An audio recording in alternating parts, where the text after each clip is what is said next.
them children. I heard shots fired, then there was an explosion.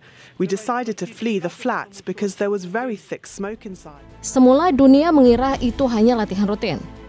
Satu rudal nuklir Burevestnik melesat melintasi langit Arktik, membelah kabut dingin tanpa suara.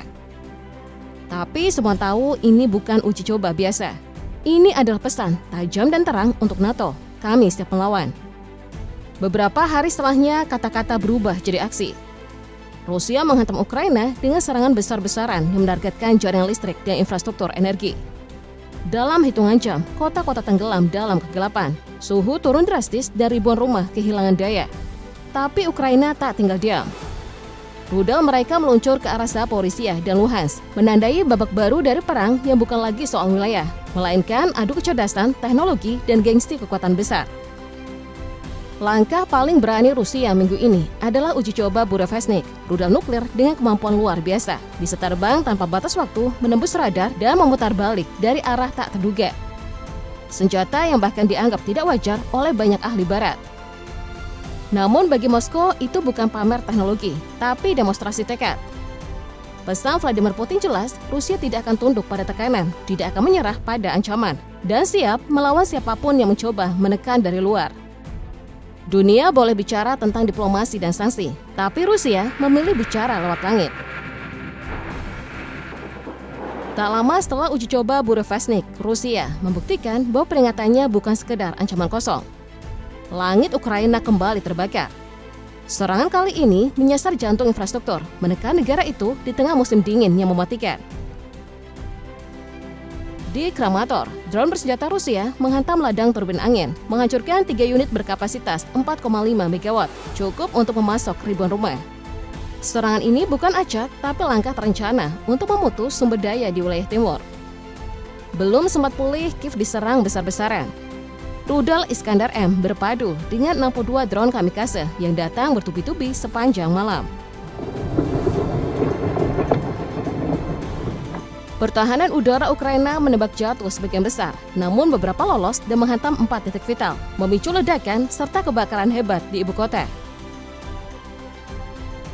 Salah satu serangan paling memukul menargetkan gudang Optima Farm, distributor farmasi terbesar di Ukraina dengan kerugian mencapai $100 juta Amerika Serikat. Sistem Patriot andalan Ukraina mulai kewalahan. Dengan hanya 16 rudal pencegat dan biaya tinggi, setiap gelombang serangan membuat mereka harus memilih melindungi kota atau menyimpan amunisi. Musim dingin pun semakin menggigit, listrik padam di mana-mana dan langit tetap gelap. Di bawah salju dan asap perang, Ukraina kembali berjuang, bukan hanya melawan Rusia, tapi juga malam yang tak mau berakhir. Ukraina akhirnya membalas. Setelah berhari-hari langitnya diterangi rudal Rusia, Kiev melancarkan serangan balik yang menyentuh jantung energi Moskow.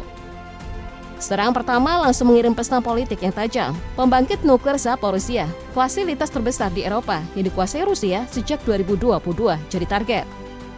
Tepat di hari ulang tahun Vladimir Putin, rudal Ukraina menghantam instalasi transmisi dan menggagalkan rencana Moskow menyambungkannya ke jaringan listrik Rusia.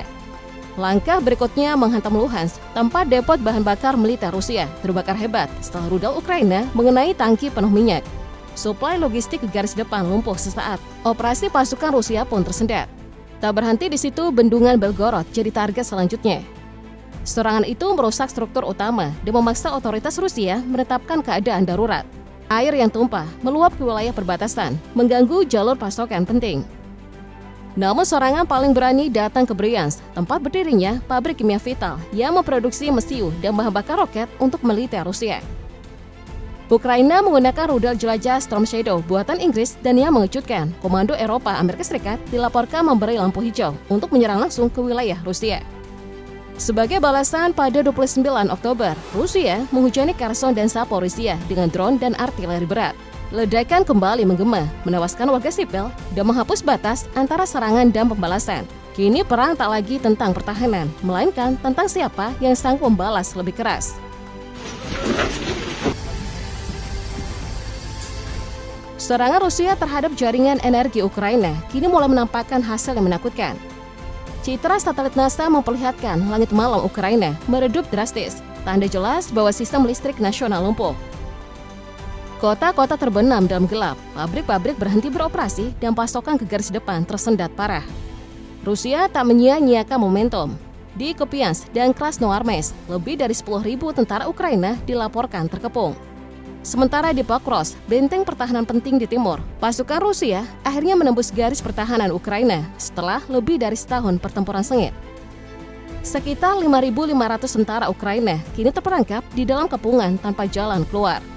Kremlin kemudian mengeluarkan ultimatum, pasukan Ukraina di Pokrovsk dan Mirnograd diberi waktu 48 jam untuk menyerah. Lebih jauh lagi, Putin mengundang media internasional, termasuk dari Ukraina, untuk menyaksikan sendiri ribuan prajurit yang terkepung. Sebuah langkah propaganda yang juga sinyal bahwa Moskow merasa telah memegang kendali penuh di medan perang. Di tengah situasi itu, muncul suara dari Barat yang tak lagi optimistis. James Carden, mantan penasehat Departemen Luar Negeri Amerika Serikat untuk Rusia, menyebut terang-terangan Ukraina sudah kalah. Menurutnya, bantuan senjata dari Barat gagal membalikkan keadaan. Sementara kerugian Ukraina kini 36 kali lipat lebih besar dari pihak Rusia. Jika pernyataan ini benar, maka yang sedang terjadi bukan sekedar kemunduran taktis, tapi babak paling genting dalam sejarah Ukraina modern, di mana cahaya kemenangan perlahan padam, digantikan bayang kekalahan yang kian mendekat.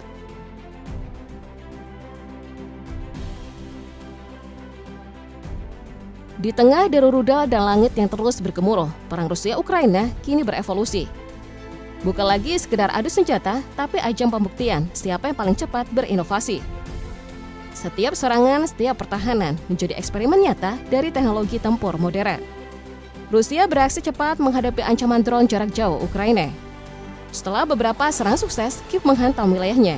Moskow mulai memproduksi sistem anti-drone berbasis AI. Sistem ini tidak lagi bergantung pada radar besar atau rudal mahal, melainkan algoritma otonom yang bisa mendeteksi, mengunci, dan menembak jatuh drone secara otomatis. Namun Ukraina tidak tinggal diam. Mereka melindungi jaringan energi dan infrastruktur vital dengan cara sederhana tapi jenius. Mengubur fasilitas transformator dan pipa gas ke dalam tanah, lalu memperkuatnya dengan kawat baja. Strategi ini menekan dampak serangan drone Rusia dan mempercepat pemulihan sistem energi. Kini perang ini bukan lagi sekedar duel militer, melainkan adu kecerdikan, efisiensi, dan adaptasi. Siapa yang paling cepat berinovasi, dialah yang akan bertahan di babak berikutnya. Namun di balik perang cerdas itu, bara ketegangan justru merambat keluar medan tempur. Konflik Rusia-Ukraina kini menjalar menjadi krisis global. Ketegangan antara Rusia dan NATO mencapai titik paling panas sejak invasi 2022. Langkah besar datang dari Swedia yang baru saja menandatangani perjanjian pertahanan dengan Ukraina, membuka peluang pengiriman hingga 150 jet tempur Gripen. Ini bukan sekedar dukungan, ini sinyal bahwa perang udara Eropa Timur akan segera naik level. Sementara itu, Prancis dikabarkan tengah menyiapkan 7.000 pasukan untuk kemungkinan dikirim ke Ukraina. Langkah yang menimbulkan pertanyaan serius, apakah NATO akhirnya akan turun langsung ke garis depan? Di sisi diplomasi, Zelensky menegaskan kesiapannya untuk berunding, tapi menolak menyerahkan sejengkal pon wilayah Ukraina. Sedangkan di kubu seberang, Putin semakin keras kepala. Laporan intelijen Amerika Serikat menyebut Kremlin kini lebih bertekad dari sebelumnya untuk melanjutkan perang meski ekonomi babak belur. Dua pemimpin, dua tekad baja, dan dunia di tengahnya hanya bisa menahan nafas. Sebab satu langkah salah dari keduanya bisa berarti babak baru dari perang yang belum menunjukkan akhir.